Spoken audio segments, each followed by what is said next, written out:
Ya, kita kembali di Juno Siang dan kita akan kembali melanjutkan dialog kita bersama dengan teman-teman yang sangat bersemangat ini ya. Sebelum kita membahas mengenai hasil quick count, saya masih penasaran sebetulnya itu dengan konser kemarin. Kenapa sih bentuknya konser?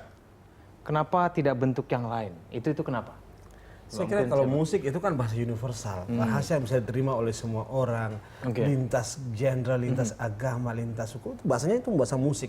Jadi kalau kita ngasih orang musik, akan masuk melintasi segala sekat-sekat yang ada. Jadi ya saya kira itu bahasa yang bisa diterima oleh semua kalangan dan tepat sekali bahasa itu. Kumpulan yang sangat berpadu gitu ya. Bosen orasi terus. Ya.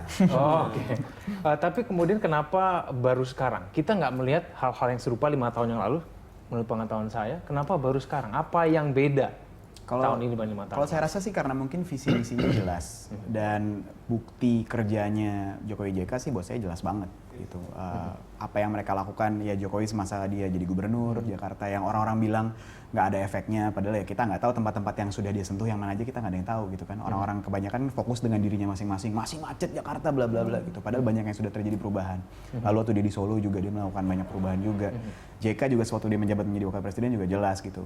Jadi saya rasa itu yang membuat masyarakat semua juga punya mimpi gitu. Bahwa dua orang ini mempunyai sebuah harapan yang kita bisa gantungkan harapan ke mereka. Kalau Mbak Titi dan juga Mas Soe ini kan berangkat dari anak jalanan. Nah, kan tentunya pasti punya perasaan ini ada efeknya nggak sih sebetulnya, ada bedanya nggak nih Bapak Jokowi dengan pemimpin-pemimpin sebelumnya? Saya selaku waktu saya masih di jalanan gitu, sebelum Pak Jokowi jadi gubernur, itu resah buat saya. Sering sekali sweeping, sering sekali razia-razia, pencekalan untuk cari uang dengan cara ngamen, itu sering sekali terjadi. Dengan Pak Jokowi, akhirnya Pak Jokowi jadi gubernur, itu udah banyak kesempatan buat pengamen. Lebih mensupport kepada musisi jalanan.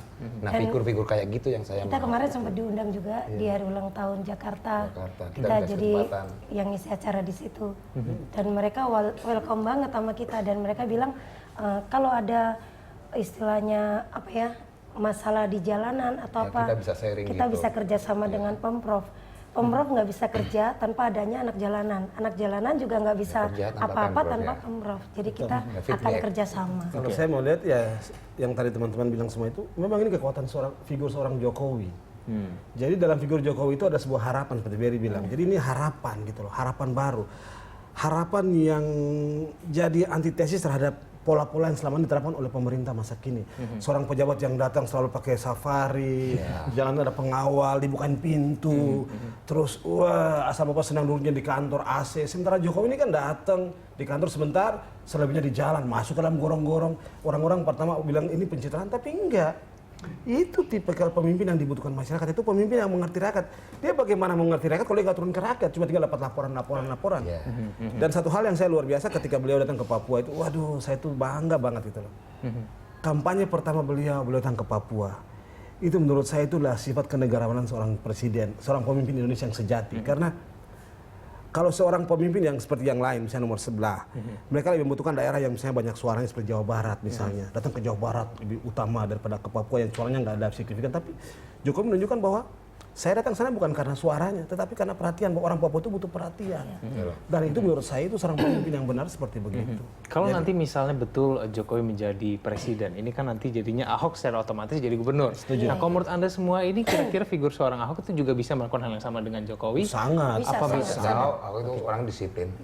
Transparan. Bisakah dia bisa menyentuh teman-teman yang di bawah? Bisa. Udah ada contohnya waktu saya, waktu film saya terjadi, saya dimasukin ke sel. Nggak lama kemudian Ahok datang ke Cipayung untuk menjenguk nenek-nenek yang di sel, akhirnya suruh keluar. Tidak pantas seorang nenek-nenek dikurung seperti itu, penjara.